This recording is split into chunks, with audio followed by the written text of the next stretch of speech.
Hello everyone. This video's on the fear around negative energy healing, and do we need to be afraid of negative energy healing? Do we need to be afraid of witchy curses or people in strange rooms doing techniques that could affect us remotely? And I know there seems to be a lot of fear around this.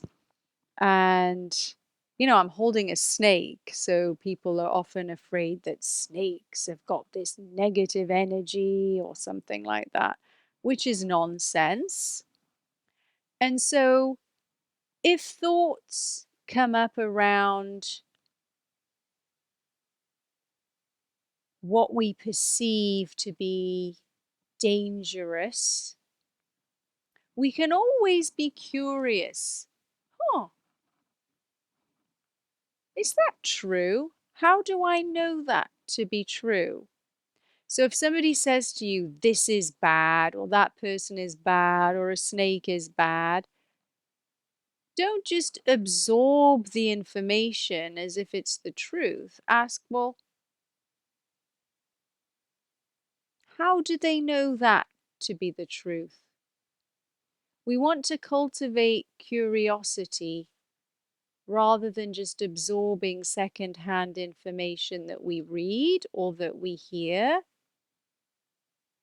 And if we have an experience and we perceive it to spook us, or if it's negative, we don't just want to even then jump and put it into a box of dangerous.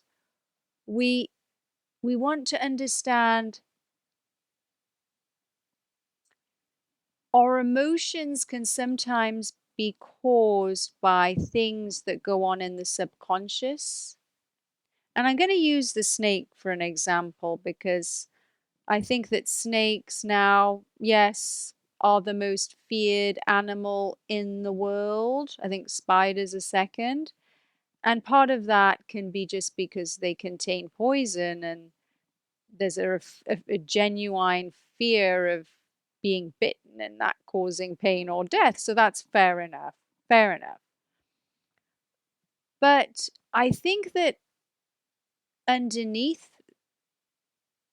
there can be a lot of things that we've heard, secondhand information, or read about maybe snakes being bad or being evil or being kind of linked to cults or, you know, strange or mysterious, and anything that we don't fully understand, we get afraid of.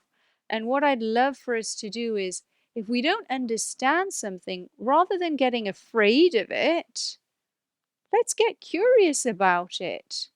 Because curiosity cures fear, and fear creates so many blocks to having a huge, beautiful experience of life. Because if we're always afraid of things that the mind perceives as dangerous, we don't really experience the full capacity of life. And it creates a dissonance between who we believe we are and who we actually are. So I'm going to dive into that, because who we are is actually not in a state of fear.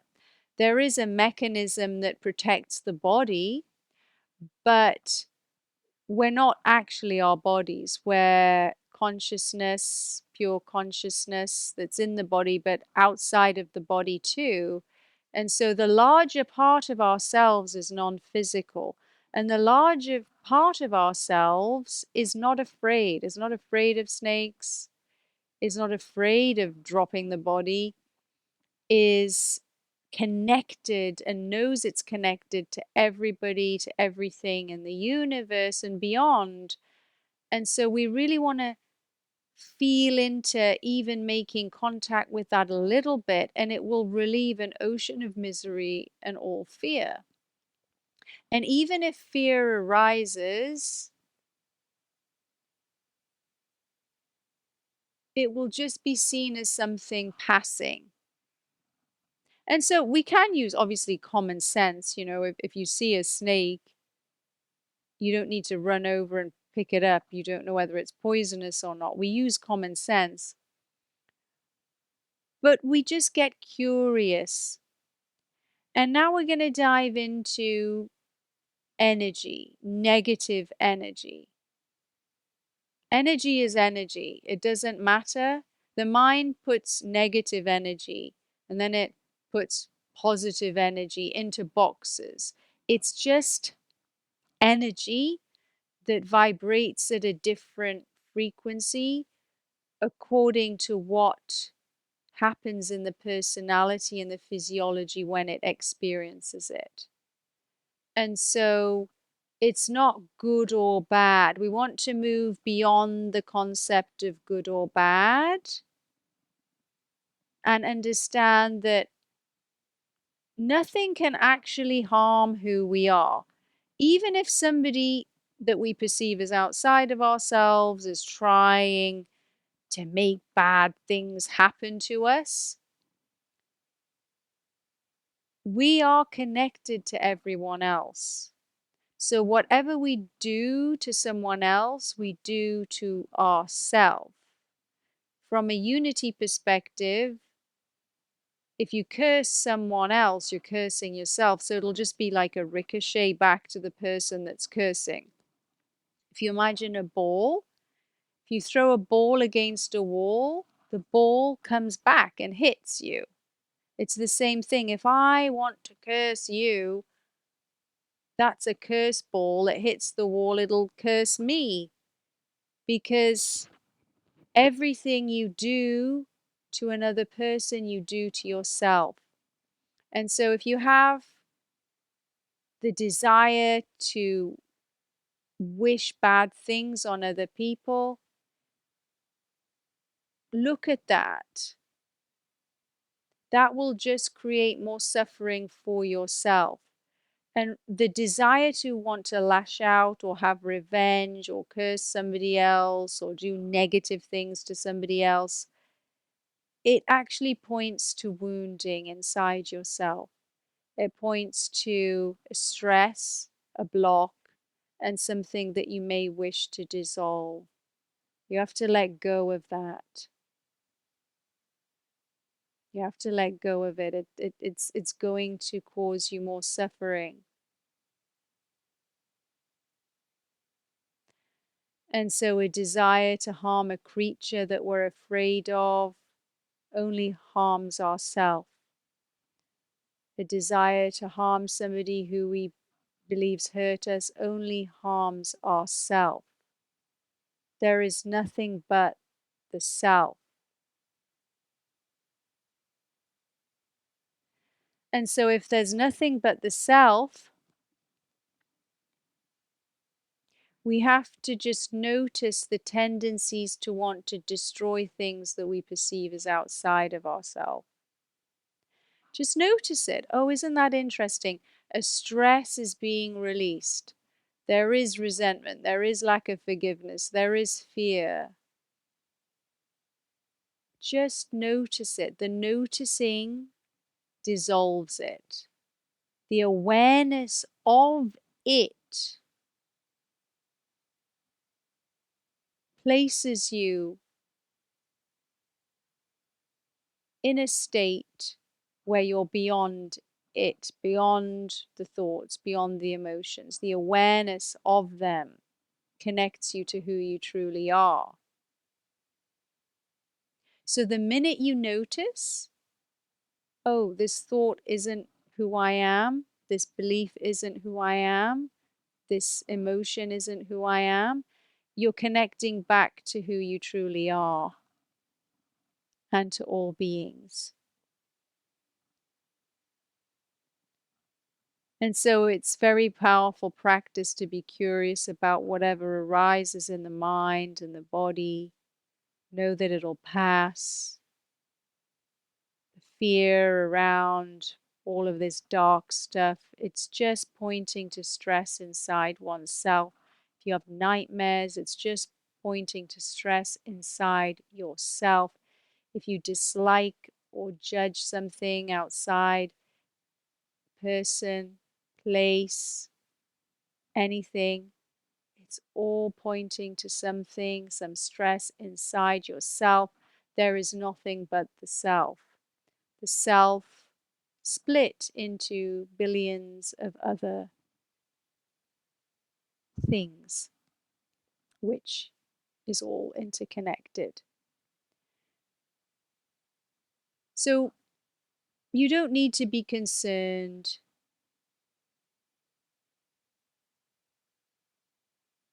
As soon as you connect to that stillness, you return back to who you are. There might be within that stillness things that come up that show you some of your wounding. So, say you go for an ayahuasca trip. I know that's big at the minute, and you have a freak out and you think, oh, these entities are coming to get me, or, you think somebody's cursed you. It points to stress inside. And sometimes we might need a little help to, like a bridge to a still state, to ground us in the stillness beyond all the thoughts and the beliefs, to kind of calm the nervous system down again. And so that's why some people think, oh, I'll think of Jesus, or I'll think of a guru, or I'll think of my mother, or I'll use a lineage.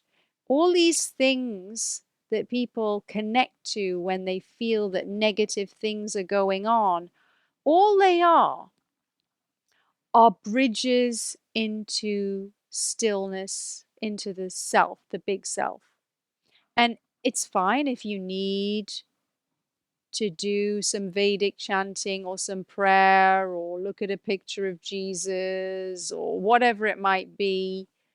Use those bridges. At a certain point, you don't need those bridges, but do whatever it takes to calm yourself down, because as soon as you calm your nervous system down, as soon as you get into that unbounded, magnificent space of being beyond the relative world, all of that other stuff around dark entities and possessions and negative things and people cursing us, that just dissolves completely. And so that stuff exists at a certain vibration or when we're afraid. So if you're afraid, if there's fear in your system and you go do ayahuasca or you meditate and do advanced techniques or you watch a horror movie, it's going to pull up and amplify any pre-existing fear that was in your system. And it's going to show you, look, there's this in your subconscious. Look, there's this fear in the collective. And it invites us to find a way to return back to who we are. Everything's an invitation to return back to the big self, to stillness, to transcend. And so ultimately, there's nothing to be afraid of. There's nothing that can actually truly harm you. And it's all self-harm, really. This desire to want to harm somebody else is self-harm. And you will realize that it's self-harm once a certain amount of stillness is connected with. And that's why I can be with snakes, because they don't harm, they don't curse, they do quite the opposite. Actually, what's interesting, and if you're curious, you might experience it yourself one day, is snakes, even though they're feared, are bridges to stillness. Isn't that interesting that I can feel like I'm in a very deep meditative state when I'm around a snake, and when I'm holding the snake, I find it so relaxing. How is that, that I'm relaxed while holding a snake, whereas somebody else would be terrified? How is it that the snake is a bridge for me, whereas Jesus might be a bridge for somebody else? It doesn't matter what you use. Anything can be used as a bridge. I do sense that snakes are in a permanent meditative state. I've spoken about that before.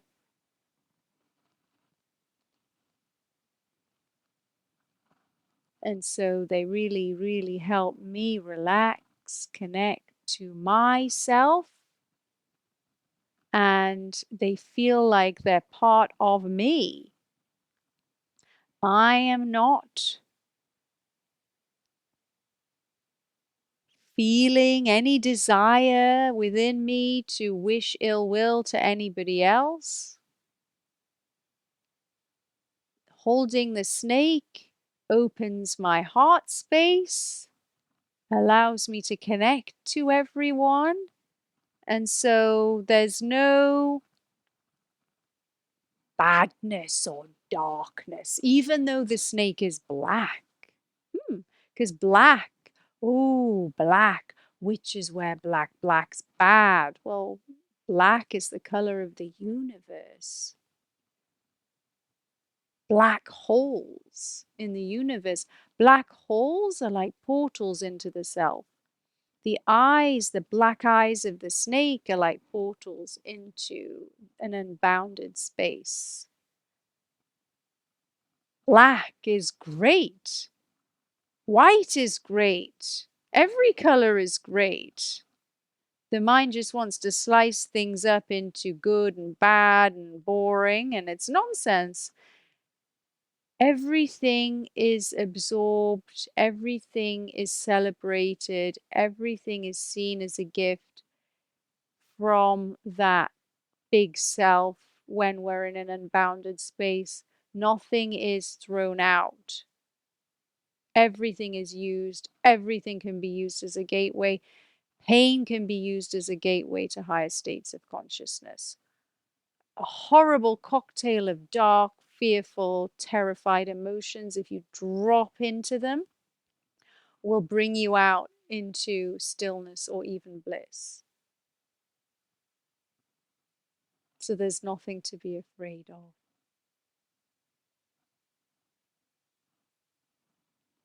including Pendragon here, who is so divine.